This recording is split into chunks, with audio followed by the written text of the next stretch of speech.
बिस्मिल्लाहिर्रहमानिर्रहीम।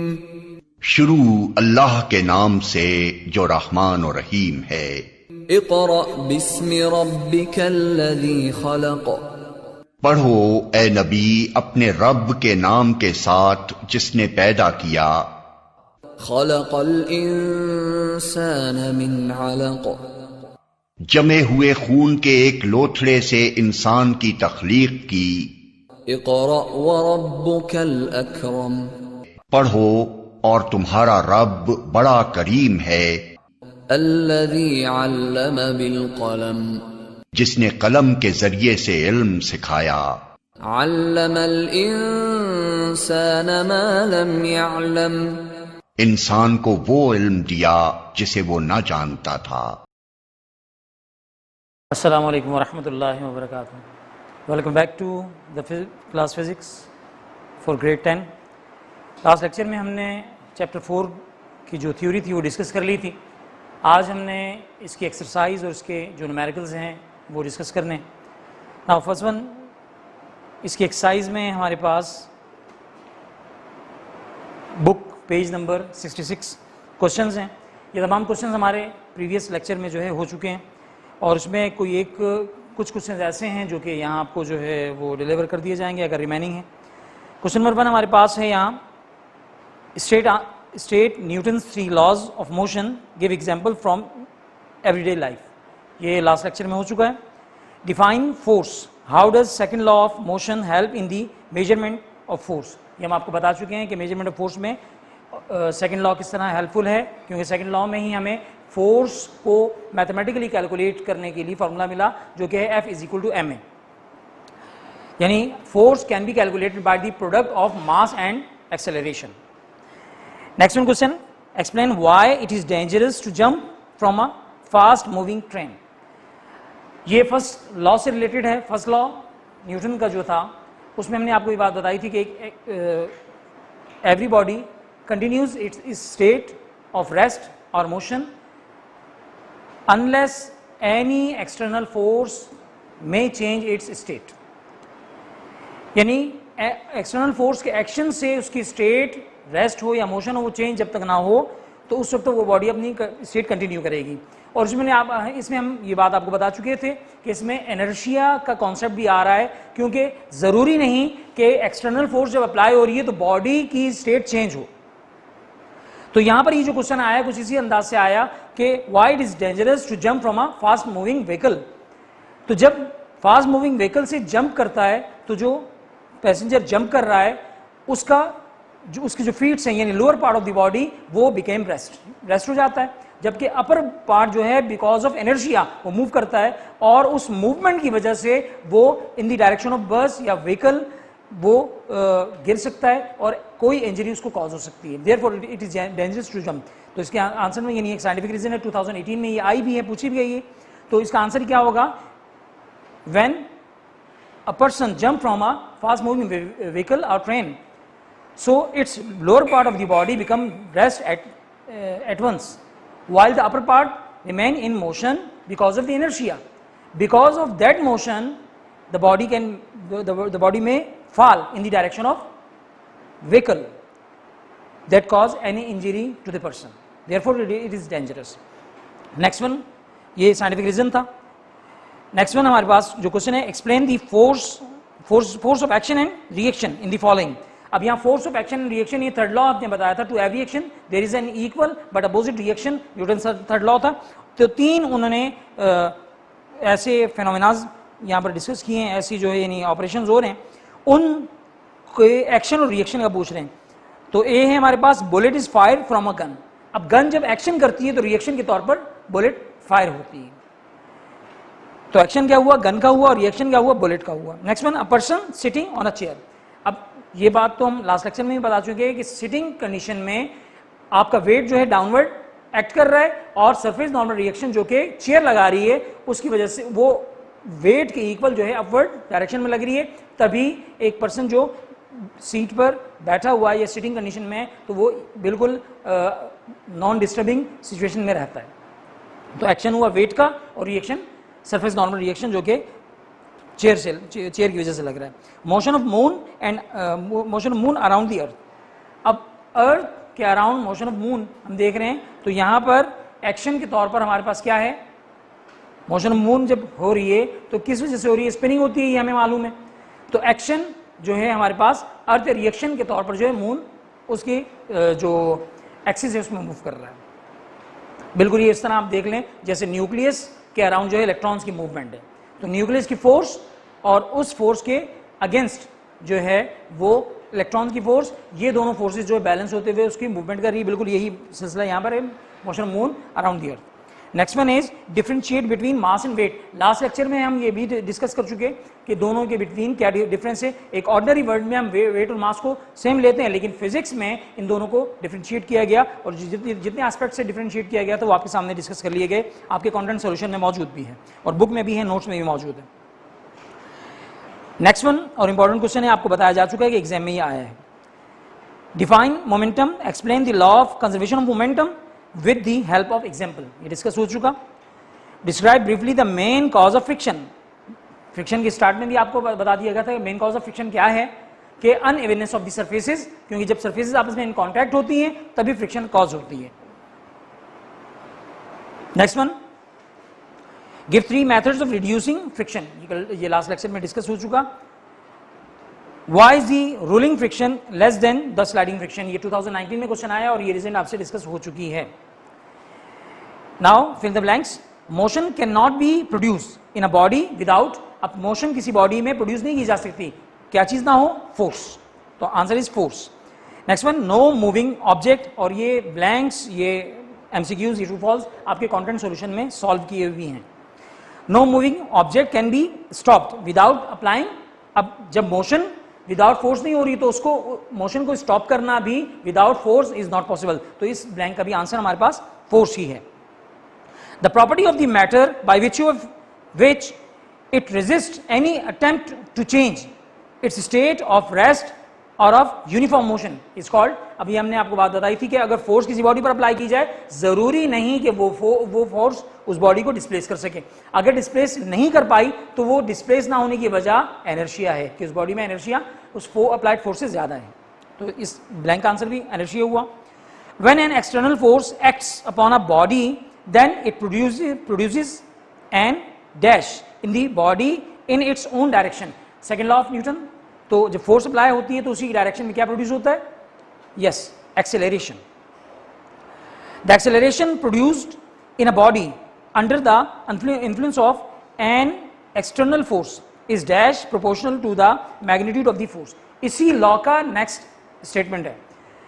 फर्स्ट में बताया गया कि भाई फोर्स से एक्सेलरेशन प्रोड्यूस हो रहा है, अब वो जो फोर्स प्रोड्यूस हो रही है, फोर्स से एक्सेलरेशन प्रोड्यूस हो रहा है, तो वो एक्सेलरेशन उस मैग्नीट्यूड ऑफ फोर्स के क्या होगा, डायरेक्टली प्रोपोर्शनल होगा, मींस कि जितनी फोर्स अप्लाई की जाएगी उतना ही एक्सेलरेशन प्रोड्यूस होगा, लेकिन कांस्टेंट मास से, मास चेंज ना हो। Next one is the force with which earth attracts a body towards its centre is called wait of the body, ये हम डिस्कस कर चुके थे कि अर्थ बॉडी को जिस फोर्स से अपने सेंटर की तरफ अट्रैक्ट करती है, पुल करती है, this is the weight of the body. Next one, every action has a reaction, these are dash in magnitude but dash in direction, तो मैग्नीट्यूड में क्या होनी चाहिए, वो एक्शन और रिएक्शन इक्वल होनी चाहिए, लेकिन डायरेक्शन में एक दूसरे के अपोजिट, तभी तो रिएक्शन कहा जा रहा है उसे। The product of mass and velocity is called, अब मास और वेलोसिटी का जो प्रोडक्ट होता है क्या होता है, मोमेंटम होता है, जो कि डिस्कस हम कर चुके हैं। When one body slides over the surface of another body, then unevenness of the surface result in friction that causes the obstruction in the motion of the body. अब body को obstruction जो मिल रही है वो किस वजह से मिल रही है, उन अनइवननेस की वजह से एक फोर्स डेवलप हो रही है दो सरफेसेस के बिटवीन, उस फोर्स को फ्रिक्शन कह रहे हैं। The last one is rolling friction is much dash than sliding friction. हमारे पास लास्ट लेक्चर में जो है वो साइंटिफिक रीजन भी आया और ये आपको बताया भी जा चुका कि रोलिंग फ्रिक्शन स्लाइडिंग फ्रिक्शन से बहुत ज़्यादा लेस होती है, कम होती है, क्योंकि रोलिंग फ्रिक्शन में contact area of the surfaces कम होता है और यहाँ पर contact area of the surfaces sliding friction में ज़्यादा होता है, जिस वजह से स्लाइडिंग फ्रिक्शन ज़्यादा होगी और rolling friction is much less than the sliding friction. Now MCQs, by applying equal force on spheres of plastic and iron, iron और प्लास्टिक के दो स्फीयर्स हैं, अब उन दोनों पर फोर्स अप्लाई की जा रही है, इक्वल वॉल्यूम है उनका, greater acceleration is produce in the plastic sphere में एक्सेलरेशन आयरन बॉल से ज्यादा, आयरन स्फीयर से ज्यादा प्रोड्यूस हो रहा है, तो उसकी वजह क्या है? बिकॉज इट्स मास इज, क्योंकि उसकी मास क्या है? मोर है, लेस है, मोर बट जो coefficient of friction is less है, और less but coefficient of friction is more. तो यहां पर वो कॉमन सी बात है कि प्लास्टिक बॉल और आयरन बॉल दोनों में मास किसका ज्यादा होगा? आयरन बॉल का ज्यादा होगा, ठीक है। तो इसलिए because its mass is less. Next one, the SI unit of force is dash. Newton ऐसा यूनिट है फोर्स का जो कि हमने वहां डिस्कस भी किया था आपको। The unit of coefficient of friction is dash. Coefficient of friction का यूनिट आपको बताया गया था कि दो सेम नेचर की क्वांटिटीज के बिटवीन रेशियो है, therefore it has no unit. Next one is friction can be reduce by using ball bearings. Ball bearings use किए जाते हैं, और इसका आपको बताया गया था जब बॉल बियरिंग्स यूज किए जाते हैं तो वो क्या करते हैं? स्लाइडिंग फ्रिक्शन को रोलिंग फ्रिक्शन में कन्वर्ट कर देते हैं। तो इसलिए हमारे पास यहाँ जो इसका ऑप्शन है C, convert sliding friction into rolling friction, वो सही है। Next one, if the force acting on a body is doubled. अब F इक्वल टू ma में देखें कि फोर्स को अगर डबल कर दें तो उसके एक्सेलरेशन पर क्या इफेक्ट होगा? उसका एक्सेलरेशन हाफ हो जाएगा, 1/4 हो जाएगा, डबल हो जाएगा, या क्वार्टरफाइड हो जाएगा, क्वार्टर डबल हो जाएगा। तो यहाँ हम देख रहे हैं कि जब दोनों में डायरेक्ट रिलेशन है, कोई स्क्वायर वाली सीक्वेंस नहीं है, तो लिहाजा जिस तरह फोर्स ज्यादा करेंगे तो एक्सेलरेशन भी उसी तरह ज्यादा होगा। मीन फोर्स अगर डबल करेंगे तो एक्सेलरेशन भी क्या हो जाएगा? डबल हो जाएगा। When a horse pools a wagon, the force that causes the horse to move forward is the force। अब यहाँ वही एक्शन रिएक्शन की बात आ गई कि जब एक पुल कर रहा है एक फोर्स एक वैगन को, तो अब ये वैगन को पुल जिस फोर्स से कर रहा है वो कौन सी है? तो यहाँ पर मुख्तलिफ ऑप्शन है, लेकिन हमें ये नजर आ रहा है कि वो फोर्स जो कि एक्शन मिल रहा है हमें, यानी जो हॉर्स जो है जो एक्सर्ट कर रहा है फोर्स और उसके रिजल्टिंग जो रिएक्शन मिल रहा है बाय द ग्राउंड, उसकी वजह से जो है वो चल रहा है और उस वैगन को कैरी कर सकता है। The ground exerts on him, क्योंकि वो तो ग्राउंड पर जो फोर्स लगा रहा है तो वो तो एक्शन कर रहा है, रिएक्शन के तौर पर जब उसका आगे बढ़ना जो है वो रिएक्शन के तौर पर ग्राउंड की वजह से है। Which is the best approximation of the weight of an object मास 800 ग्राम। 800 ग्राम की बॉडी है, उसका वेट कितना होगा? तो हमें ये मालूम है कि W is equal to mg। अब मास जो है उन्होंने कह दिया 800 ग्राम, इसको अगर ग्राम में किलोग्राम में कन्वर्ट करें तो 800 को हम क्या करेंगे? 1000 से डिवाइड करेंगे या एक्सपोनेंट 3 से माइनस कर दें, मल्टीप्लाई कर दें, तो ये हमारे पास आ जाता है आंसर 0.8 किलोग्राम। अब 0.8 किलोग्राम को अगर मल्टीप्लाई कर दें 10 से तो ये आ जाएगा हमारे पास 8 न्यूटन, ठीक है। कुछ इस तरह से। और अगर हम 0.8 को मल्टीप्लाई करें 9.8 से, क्योंकि ये 10 जो है ये एक्चुअल तौर पर जी की वैल्यू है, तो 7 पॉइंट समथिंग में हमारे पास आंसर आएगा।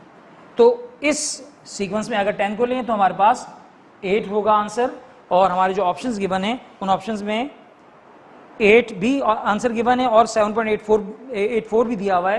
तो 7.84 की जो फिगर है वो 9.8 की सीक्वेंस में, तो यूजुअली 9.8 यूज़ की जाती है। स्पेशल केसेस के लिहाज से हमें बाकायदा कहा जाता है कि वहाँ जी की वैल्यू 10 में यूज़ करें। जैसे हमारे पास लास्ट जो चैप्टर था उसमें कहीं कहीं उन्होंने कहा था कि जी की वैल्यू आपने 10 यूज़ करनी है, ठीक है। तो अब इसका जो राइट आंसर है वो अगर 10 के लिहाज से दिया जाता है तो हम 8 कहते हैं, लेकिन यहाँ पर 7.84 है क्योंकि हमने मल्टीप्लाई किया इससे 9.8 से। देन ट्रू फॉल्स हैं इसके। ट्रू फॉल्स के एतबार से देखें तो Newton's first law of motion is also known as law of inertia, बिल्कुल सही है क्योंकि लॉ ऑफ इनर्शिया कहा जाता है फर्स्ट लॉ को। Second one is the acceleration produce in a body under the influence of an external force is inversely proportional to the applied force. तो Newton second law को ये बिल्कुल reject कर रहा है, तो इसका मतलब क्या है? ये ऑप्शन, ये जो हमारे पास जो ट्रू फॉल्स में जो स्टेटमेंट है ये गलत है, फॉल्स है। Mass is vector quantity, mass vector quantity नहीं है, मास स्केलर क्वांटिटी है, therefore it is also incorrect. friction is a self-adjusting force which is equal to but in opposite to the direction of the applied force. बिल्कुल सही है ऐसा, क्योंकि ये हमने लास्ट जो चैप्टर था, लास्ट जो लेक्चर था, उसमें आपको हमने बताया था कि सेल्फ एडजस्टिंग फोर्स के जिस तरह से अप्लाइड फोर्स बढ़ाते रहेंगे उसी तरह से ये फोर्स बढ़ती रहती है. इसकी एग्जांपल आप यूँ ले सकते हैं कि रोप पुलिंग का जो मुकाबला होता है, आमतौर पर आप देखें तो रोप पुलिंग में एक टीम जो है जब फोर्स ज़्यादा लगाती है तो दूसरी टीम उनकी तरफ खींचती नहीं आती, बल्कि वो अपने आप को एडजस्ट करती है. तो बिल्कुल इसी लिहाज से उस अप्लाइड फोर्स इवन के ज़्यादा हो गई, लेकिन उस एडजस्टमेंट की वजह से वो रॉप दूसरी टीम की तरफ नहीं जा पाता. जब वो फोर्स बहुत ज़्यादा होती है तो तब कहीं जाके वो बॉडी मूव कर जाती है. मीन के वहाँ पर बात आ जाती है फिर लिमिटिंग फ्रिक्शन के लिहाज से. तो हम यहाँ ये कह सकते हैं कि अप्लाइड फोर्स के इक्वल फ्रिक्शन फोर्स है तभी मूवमेंट नहीं हुई. जब अप्लाइड फोर्स बढ़ा दी जाती है फिर जो है बॉडी मूव कर जाती है. मेन की लिमिटिंग फ्रिक्शन आ जाती है कि फ्रिक्शन अपनी पीक वैल्यू पर आ जाती है, जिसके बाद बॉडी मूव कर जाती है. द नेक्स्ट इज, और ये करेक्ट है, the maximum force of friction is called limiting friction. True. The value of limiting friction is inversely proportion to normal reaction. Normal reaction और लिमिटिंग फ्रिक्शन की आपस में जो प्रोपोर्शन है वो इनवर्सली है, डायरेक्टली है. हमने कोएफिशिएंट ऑफ फ्रिक्शन में आपको ये डिस्कस किया तो वहां डायरेक्टली प्रोपोर्शन होता है, तो ये फॉल्स हुआ.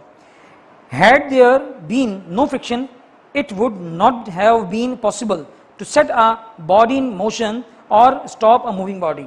अगर फ्रिक्शन ना हो तो किसी बॉडी को मूव करना या स्टॉप करना अपने लिहाज से पॉसिबल नहीं है. तो ये जरूर बिल्कुल सही है. तभी हमने आपको फ्रिक्शन के टॉपिक में बताया था कि friction is not only the motion opposing force but it is also the motion supporting force. तो मोशन में बॉडी को लाया जाना और उसको स्टॉप करना तभी मुमकिन है जब हमारे पास फ्रिक्शन की फोर्स होगी. तो ये ट्रू हुआ.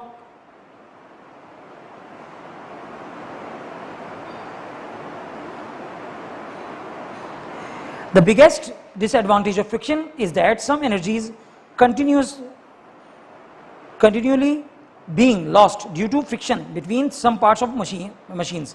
बिल्कुल सही कि एनर्जी का लॉस होता है in the form of heat. ये आपको इसके डिसएडवांटेज में बताया गया था. तो ये ट्रू है. The value of the coefficient of friction depends upon the nature of the surfaces in contact. अब कोएफिशिएंट ऑफ फ्रिक्शन के लिए ये भी जरूरी है कि एक तो वेट ऑफ द बॉडी, दूसरा ये कि वो सरफेसेस, उन सरफेसेस में जितनी अनइवननेस मौजूद होगी उतना ज़्यादा कोएफिशिएंट ऑफ यानी फ्रिक्शन की वैल्यू हमें मिलेगी. तो ये ट्रू हुआ. It is wrong to say that mass is the measure of inertia. तो mass is the measure of inertia, ये तो हम आपको ये बता रहे हैं कि एक्चुअल तौर पर इनर्शिया ही मास की मेजरमेंट को बताता है. ठीक है, तो this is the true. Now we are going to numericals. The first numerical is yes 4.1. अब लास्ट चैप्टर में जिस तरह आपको हमने बताया था कि कई क्वेश्चंस ऐसे हैं जो फार्मूला सामने आ जाए तो उसको सॉल्व करना ईजियर हो जाता है, तो वो आप तक हमने छोड़े थे और वो आपने कंप्लीट भी करने हैं. इसी तरह कुछ न्यूमेरिकल्स यहाँ भी ऐसे होंगे जो कि आपका होमवर्क टास्क होगा, तो इस पर भी फोकस करना है. उसके अलावा डाटा बनाने के लिए दोबारा मैं इस चीज़ को आपको बता रहा हूँ कि किसी क्वांटिटी को उसके यूनिट से सर्च किया जाता है, यूनिट से उसको डिटरमाइन किया जाता है, यूनिट से आप उसको उसकी डेजिग्नेशन बनाते हैं या पहचान बना देते हैं कि भाई कैसे आप कहें कि ये क्वांटिटी है. तो मीटर पर सेकंड के लिहाज से हमने बताया था कि velocity metre per second square आ जाए तो वो एक्सेलरेशन है. तो इसी तरह से न्यूटन आ गया तो वो वेट या फोर्स की तरफ जो है हमें रेकमेंड कर रहा है. तो इन तमाम चीज़ों को हमने इस तरह से देखना है. डाटा बनाना ईजियर हो जाएगा तो फिर उसको उस पर फार्मूला अप्लाई करना भी ईजियर हो जाता है.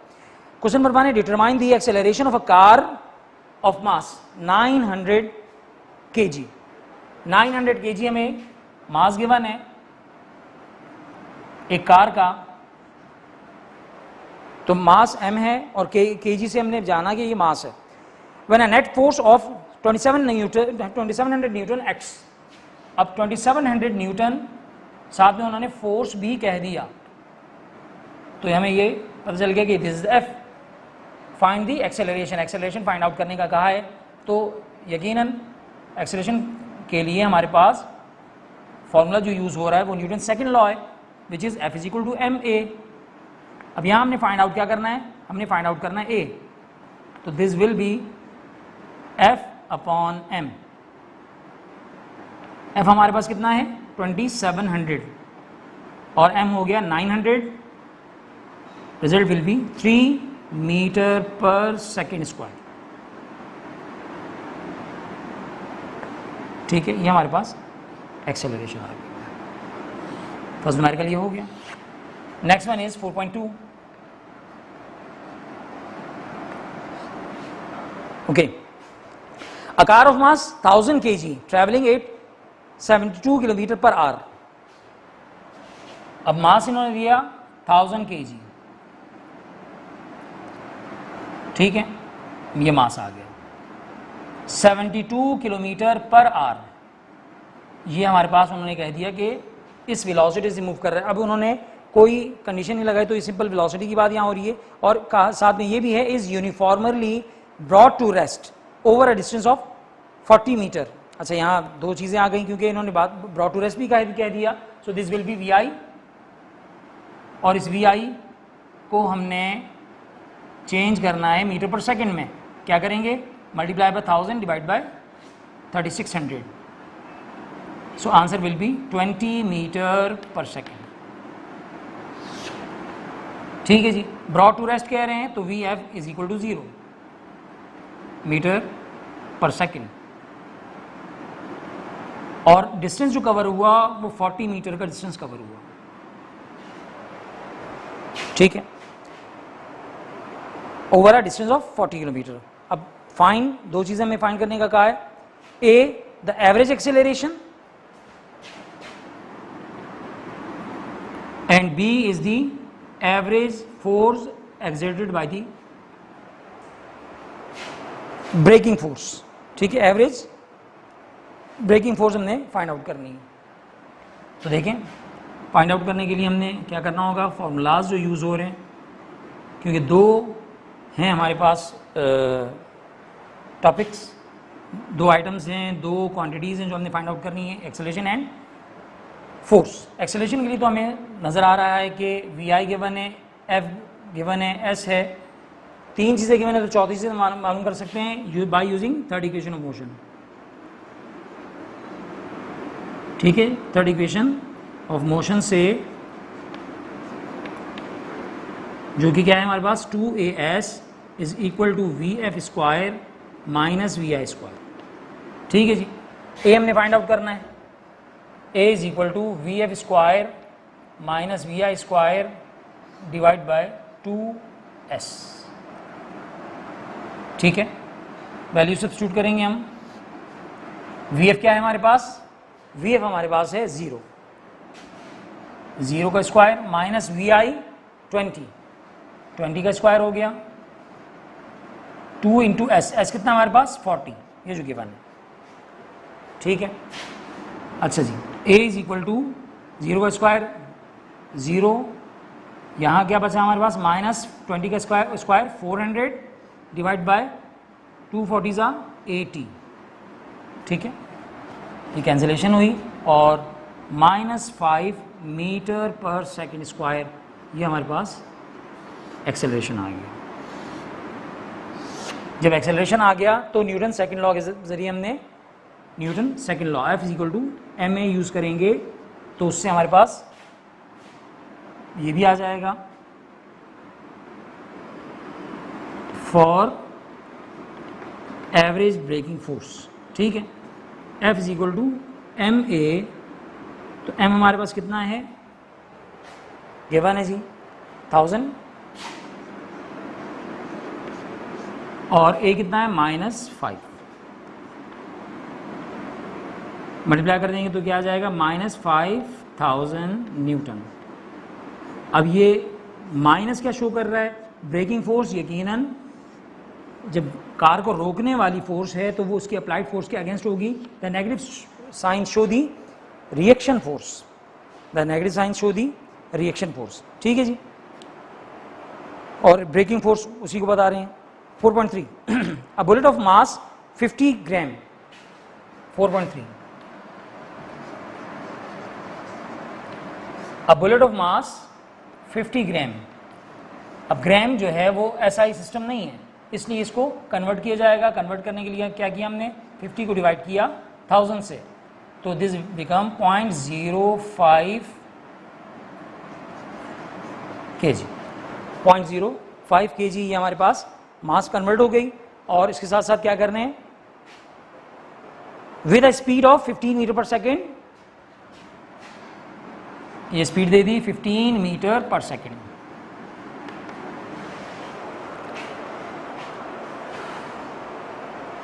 अच्छा जी, penetrates into a bag of sand, bag of sand में पेनिट्रेट करती है and is uniformly brought to rest. जब ब्रॉड टू रेस्ट की बात आई तो जरूर ये वी आई है और वी एफ हमारे पास क्या हो गई 0। अच्छा जी, एक बैग में पेनिट्रेट कर रही है और 0.05 सेकेंड में, 0.05 सेकेंड ये टाइम लगा। अब क्वेश्चन हमारे पास हैं जो वो कह रहे हैं कि फाइंड आउट कीजिए, find how for the bullet will penetrate into the bag of sand. ठीक है, हाउ फार का वर्ड यूज नहीं है, हाउ फॉर के कितनी एक्सेलरेट हुई, तो here we have to find acceleration and the second is the average force exerted by the sand. तो ब्रेकिंग फोर्स जिस तरह थी इस तरह ये अपोजिट फोर्स, क्योंकि ये बुलेट फायर हुई और उसमें पेनिट्रेट कर रही है, तो वो कितना पेनिट्रेट होने से रोक रही है उसको सैंड, बैग ऑफ सैंड, तो उस फोर्स को हमारे पास जो है ये यकीनन वो नेगेटिव आएगी।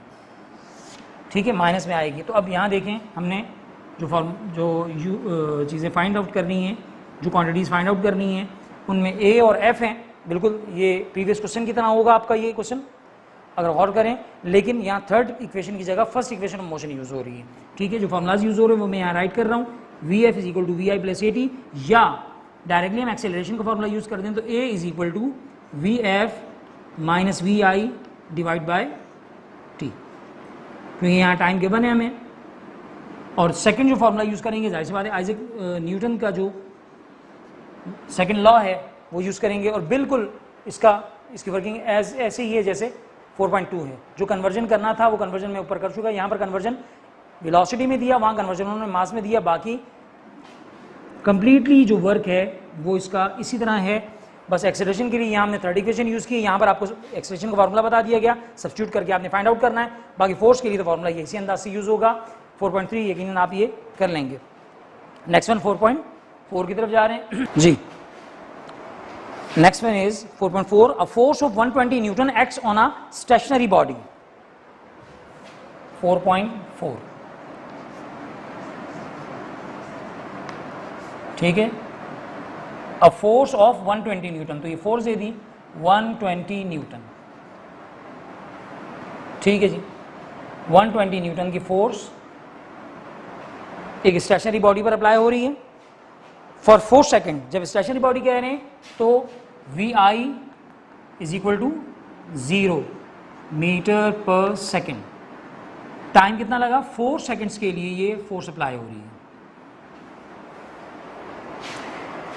And the body acquires a velocity of 36 metre per second. अब उसकी वेलोसिटी चेंज हुई, 0 से यानी स्टेशनरी थी और अब वेलोसिटी उसकी हो गई 36 metre per second. Yes. Calculate the mass of the body. Here we have to find the mass of the body. अब अगर गौर से देखें तो इनका तो कोई मास से लिंक नहीं है, लेकिन हमें F से ये पता चला कि सेकंड लॉ के जरिए मास को हमने निकालना है, जिसके लिए हमें एक्सेलरेशन पहले चाहिए होगा। उस एक्सेलरेशन की हेल्प से हमने फिर मास कैलकुलेट करनी है। तो जो फॉर्मूलाज यहाँ यूज हो रहे हैं,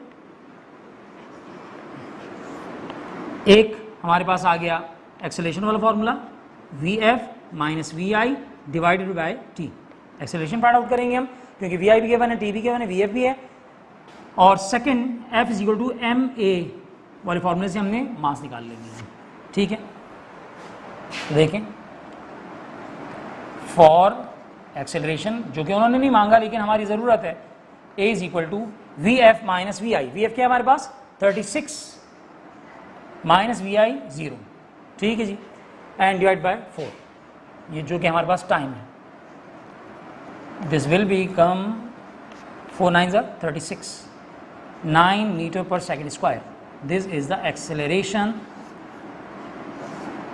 अब इस एक्सेलरेशन की हेल्प से हमने मास फाइंड आउट करनी है फॉर एम के लिए हम क्या करेंगे, F is equal to M, a को हमने अरेंज करना है according to the mass, implies that mass is equal to f over ए।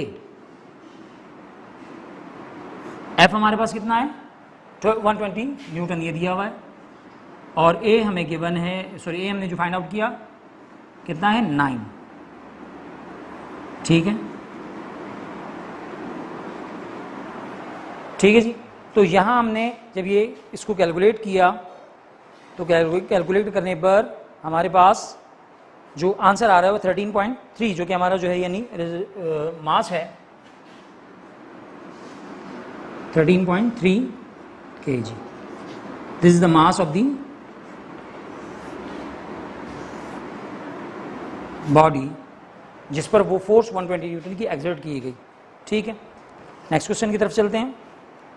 4.5 में हमें क्या कह रहे हैं, a gun of mass 20 kg Fyers a bullet of mass 50 ग्राम। अब 4.5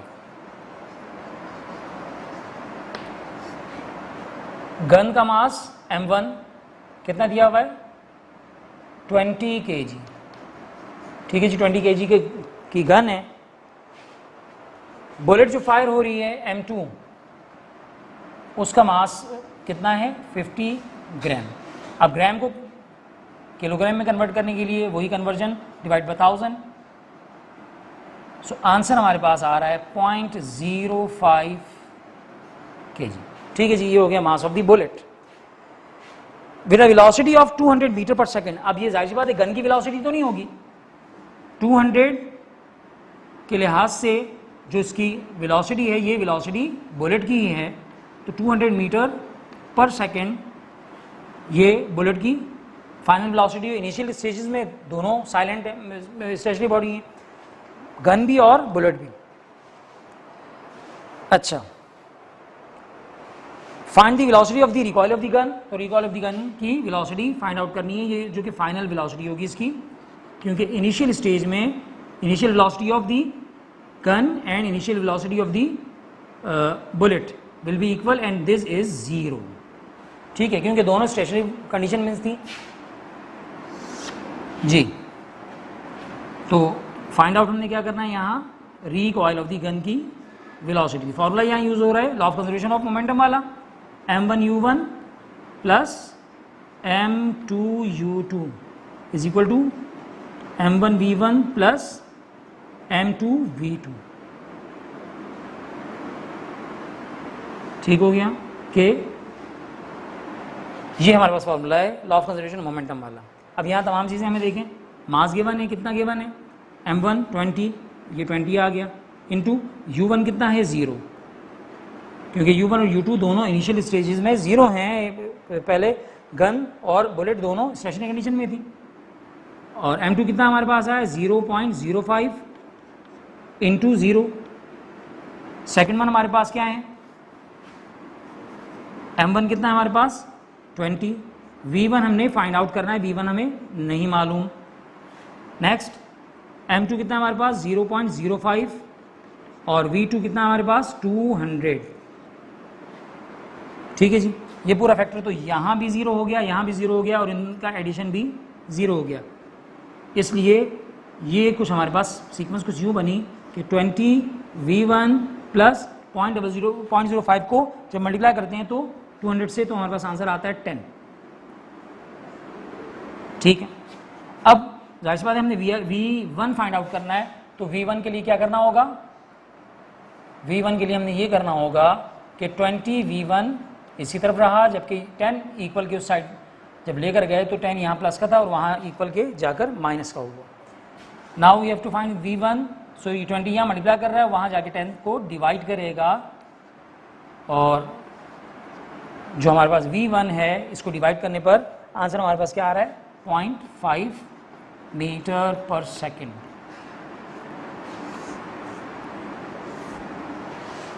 ठीक है जी। तो ये हमारे पास वो हो गया जो वेलोसिटी आई, और आ रहा किसमें है नेगेटिव में, और माइनस क्यों है, क्योंकि ये एक्शन और रिएक्शन की बात है। एक्शन के तौर पर बुलेट जब आगे की तरफ जा रही है, रिएक्शन की तौर पर गन पीछे की तरफ जो है वो डिस्प्लेस होगी। रिकॉइल ऑफ द गन की जो डिस्प्लेसमेंट होगी बुलेट के लिहाज से अगेंस्ट होगी, therefore the velocity is in negative sign.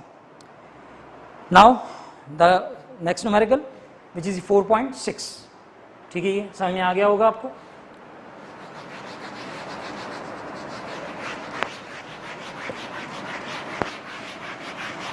अच्छा, क्योंकि इस चैप्टर का जो है डेरिवेशन पार्ट एग्जाम में ज़्यादा पूछा जाता है, लॉ के लिहाज से law of conservation of momentum कहीं पूछ लेते हैं, कहीं न्यूटन सेकंड लॉ पूछ लेते हैं, कहीं पर हमारे पास केस 1 आया। तो इसके न्यूमेरिकल का जो सिलसिला है, न्यूमेरिकल्स जो हैं वो एग्जाम के लिहाज से कम ही पूछे गए हैं, और अगर पूछे गए हैं तो वो केसेस से रिलेटेड जो कि आगे आपको हम बता रहे हैं। 4.6 पर अब 4.6 को डिस्कस कर लेते हैं। 4.6 थोड़ा सा लेंथी सा न्यूमेरिकल है।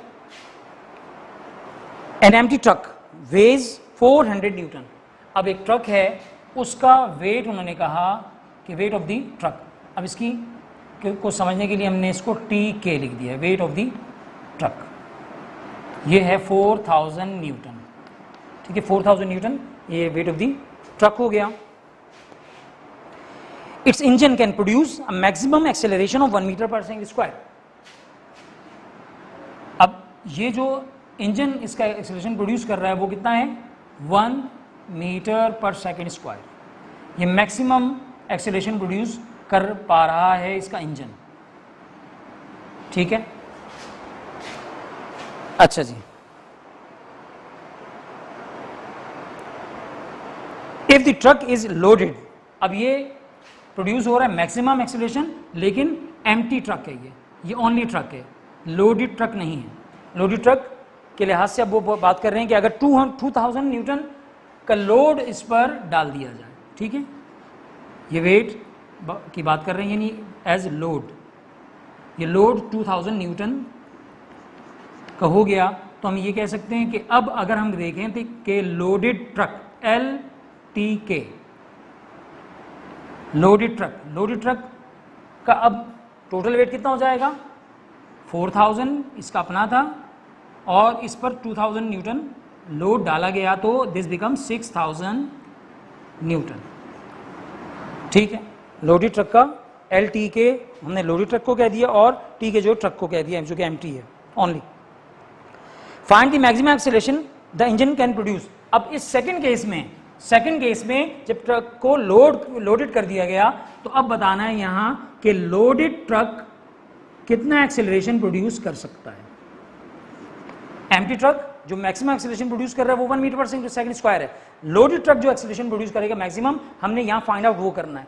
तो पहली तो बात ये है, जब एक्सेलरेशन को हम देखते हैं और लीनियर एक्सेलरेशन को देखते हैं, acceleration due to gravity G को नहीं देखते, तो हम जहां देखते हैं कि ये हमारे पास किस फॉर्मूले में आता है, तो वो सेकंड लॉ में ही आ रहा है। सेकंड लॉ में लेकिन आ रहा है वो फोर्स, मास और एक्सेलरेशन, यानी मास की टर्म में आ रहा है, वहां वेट का कोई तस्करा नहीं है। तो पहला हमारा काम ये है कि we have to convert the weight into mass. अब वो उसके लिए फॉर्मूलाज जो हैं वो देख लें।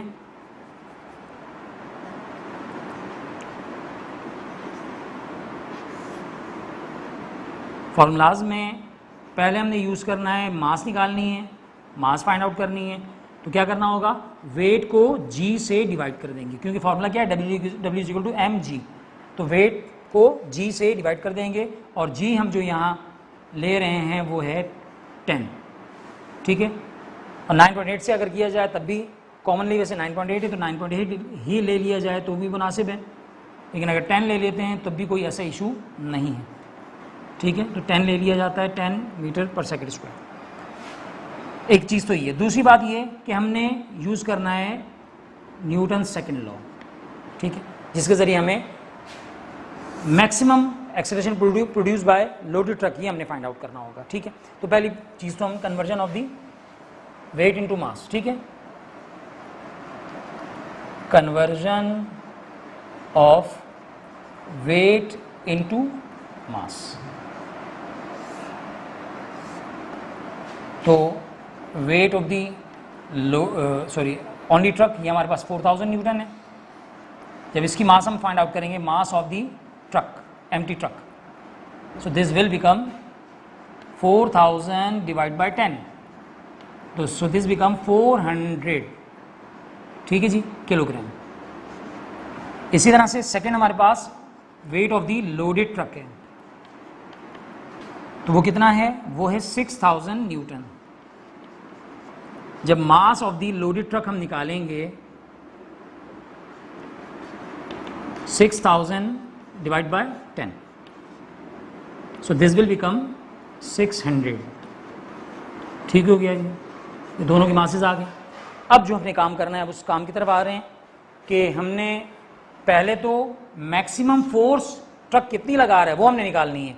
जब मैक्सिमम फोर्स पता चल जाएगी तो फिर लोडेड फॉर्म में उसका जो एक्सेलरेशन है प्रोड्यूस जो हो रहा है वो हम बता सकते हैं। तो फर्स्ट वन हमने क्या करना है, maximum force exerted by truck or applied by truck,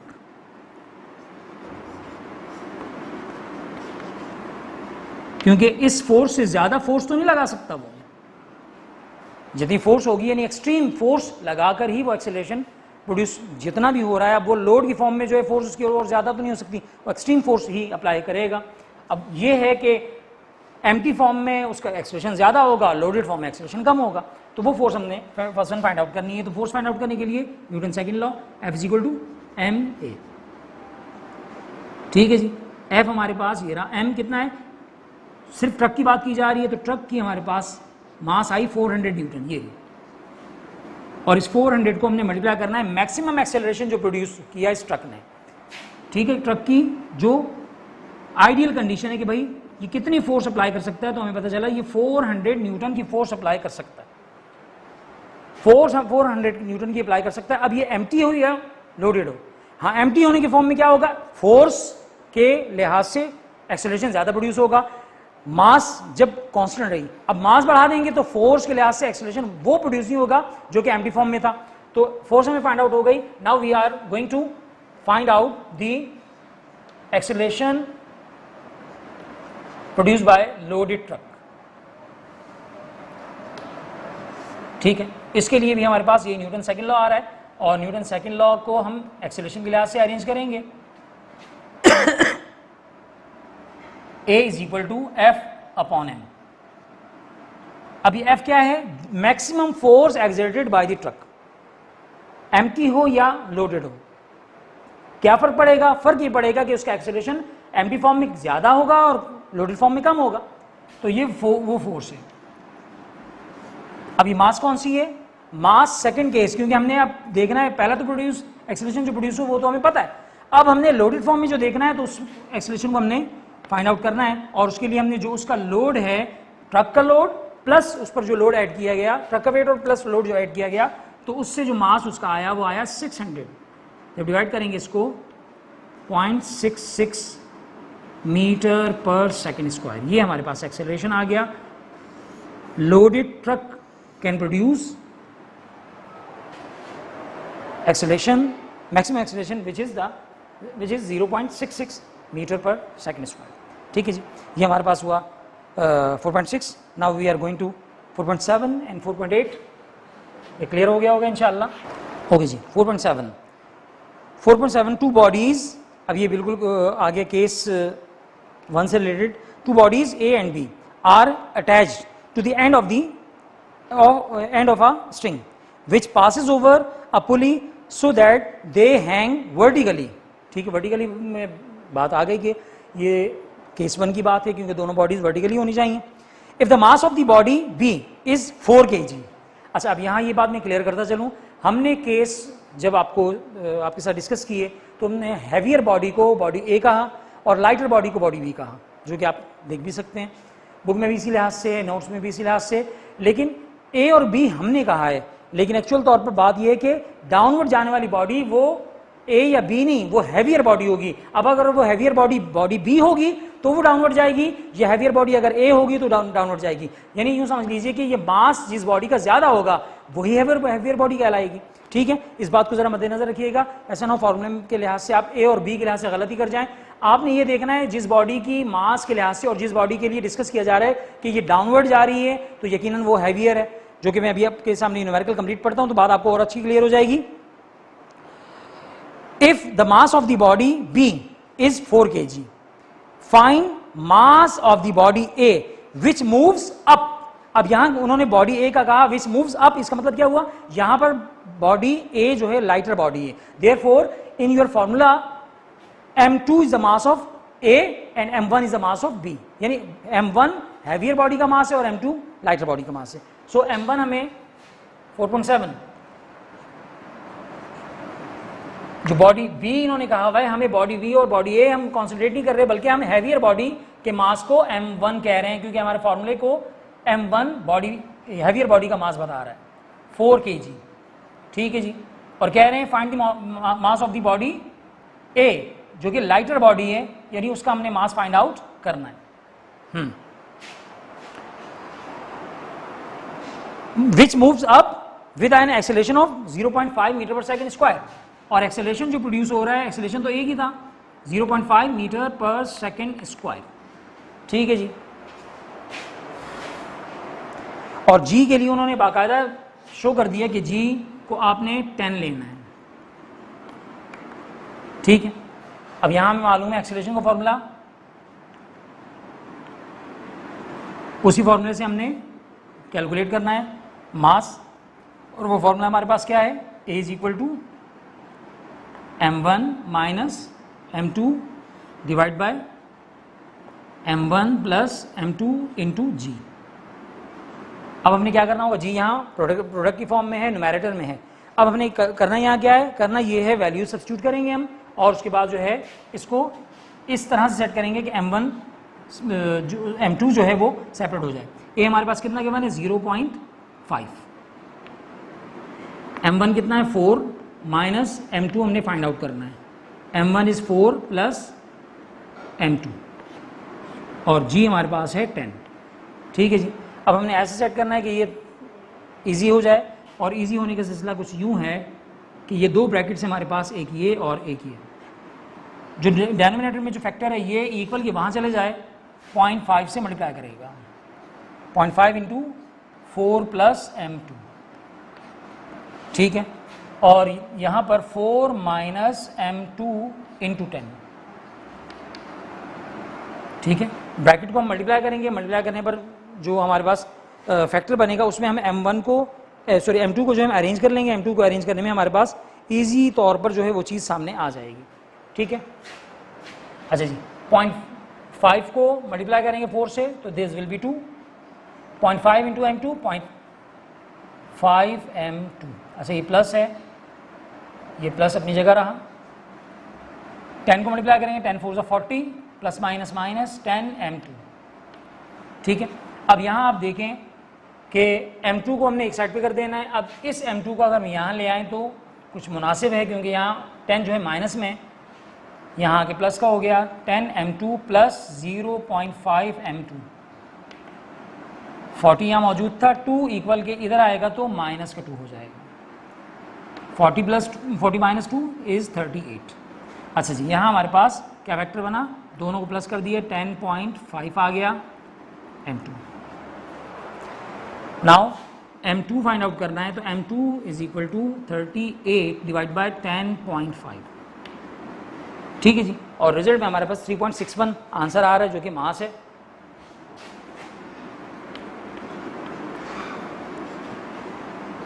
अब इससे भी आप अंदाज़ा लगा सकते हैं कि बॉडी ए जो है वो लाइटर है, वरना न्यूमेरिकल के स्टेटमेंट में वैसे ही बता दिया गया जी। Last numerical 4.8,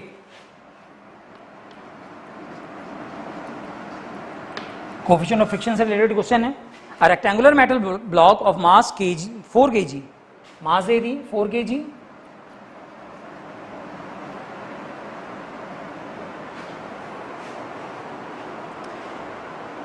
rests on the top of a metal surface. The coefficient of friction between the box and the metal surface is 0.2. 0.2 ये हमें दे दिया कोफिशिएंट ऑफ फ्रिक्शन।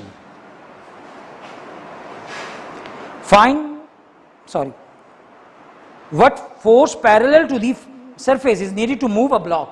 अब ब्लॉक को मूव करने के लिए पैरेलल फोर्स, जाहिर सी बात है वो फ्रिक्शन के अगेंस्ट होगी, ये हमने फाइंड आउट जो करनी है एक्चुअल तौर पर एफएस हमने बतानी, क्योंकि जो फोर्स भी होगी वो एफएस के इक्वल होगी, एफएस के इक्वल होगी वो हमने फोर्स फाइंड आउट करनी है। फॉर्मूला हमें पता है, mu is equal to f s upon r या f s upon m g, ठीक है।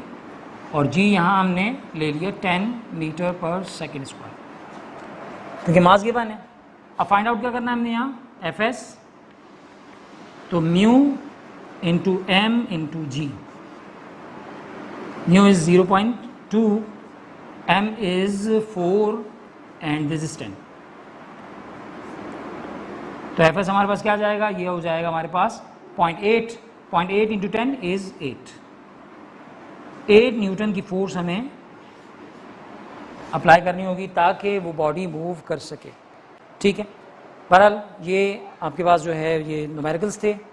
अब 10 ईयर से रिलेटेड जो है न्यूमेरिकल्स हैं, एग्जाम्पल नंबर होम टास्क के लिहाज से भी है ये आपके पास, वो आपने बुक से कॉपी करते हुए इसको समझना भी है यही चीज़ जो हमने इस केस के मुताबिक आपको बताया। इसी से रिलेटेड एक्सेलेरेशन और टेंशन फाइंड आउट करने के लिए दोनों चीज़ें फाइंड आउट करने के लिए पूछा गया है। 4.3 एग्जाम्पल है आपके पास, वो आपने करनी है कॉपी, एग्जाम्पल 4.3, और इसकी प्रैक्टिस करनी है। एग्जाम में आया क्वेश्चन 2018-14 में, पेज नंबर 58 पर है बुक में ये, और 2014 और 18 में ये आया है, ठीक है।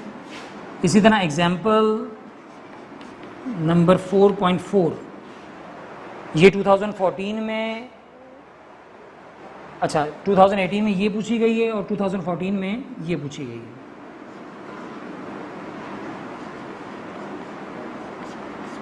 और लास्ट एग्जाम्पल नंबर 4.5 जो है वो आपके पास बस वेट का डिफरेंस है और 2011 में पूछी गई है। वेट का डिफरेंस मीन के यहाँ पर अगर 20 होगा तो वहाँ 50 के लिहाज से पूछा गया है। तो इस तरह से ही हमारा चैप्टर नंबर 4 यहाँ एंड होता है। और जितना काम हो रहा है तमाम तर काम जो है बिल्कुल तरतीब से अगर किया जाएगा तो आगे की मुश्किलात आसान होगी। अल्लाह ताला से दुआ है कि यानी अल्लाह ताला हालात जो है मुवाफिक फरमा दे, क्योंकि स्टडी आपकी जो है यानी और बेहतर से बेहतर हो सके। और जितना आपको जो स्टफ़ मिल रहा है इस स्टफ़ को जो है अच्छी तरह से जो है अच्छे अंदाज से समझें भी, इसको सॉल्व भी करें और वक्त को कदर दें, वक्त को कदर दें, आपकी कदर ज़माना करेगा। इसके साथ ही आपसे इजाज़त लेते हैं। इंशाल्लाह नेक्स्ट लेक्चर में नेक्स्ट चैप्टर नंबर 5 के साथ जो है आपके साथ फिर मुलाकात होगी। तब तक के लिए अल्लाह हाफ़िज़, अस्सलाम वालेकुम।